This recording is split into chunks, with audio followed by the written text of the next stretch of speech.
Welcome to Writing an Essay, Unity, Support, and Coherence, Part 1. Writing an essay is not as daunting as it feels when you break it down and follow these helpful tips. What is unity in essays? Unity in an essay begins with a good thesis statement, usually placed at the end of the introductory paragraph. Here is a sample thesis statement. The existence and spread of the coronavirus completely changed the format of education in the United States. The remaining essay must focus on and support this thesis statement. Any extraneous information in any part of the essay which is not related to the thesis statement is distracting and takes away from the strength of proving the thesis. What is unity in body paragraphs? Unity in a body paragraph begins with a good topic sentence at the beginning of the paragraph.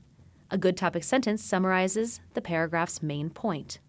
A good topic sentence, a one-sentence summary of the paragraph's main point, acts as a signpost pointing in two directions, backward toward the thesis of the essay and forward toward the body of the paragraph. As readers move into a paragraph, they need to know where they are in relation to the whole essay and what to expect in the sentences to come. Here is a good sample paragraph topic sentence that supports the thesis statement. The outbreak of the coronavirus started in Wuhan, China, and quickly spread to countries around the world, including the United States.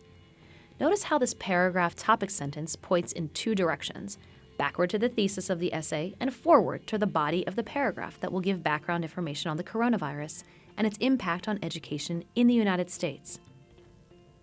Here's another sample paragraph topic sentence. While many schools in the United States closed, teachers and administrators learned that technology was not always available for some students to continue learning.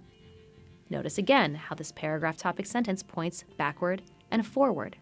A final example of a topic sentence might be, consequently, as the coronavirus spread, teachers had to learn new technology to adjust to the changes in education. Again, notice how this topic sentence points in two directions, backward toward the thesis and forward toward the body of the paragraph that will give information on new technology for remote education in the United States. If you would like more information on this topic, make an appointment with a tutor in Tutorial Services by emailing us at tutoring@mc3.edu or on the website at mc3.edu/tutoring.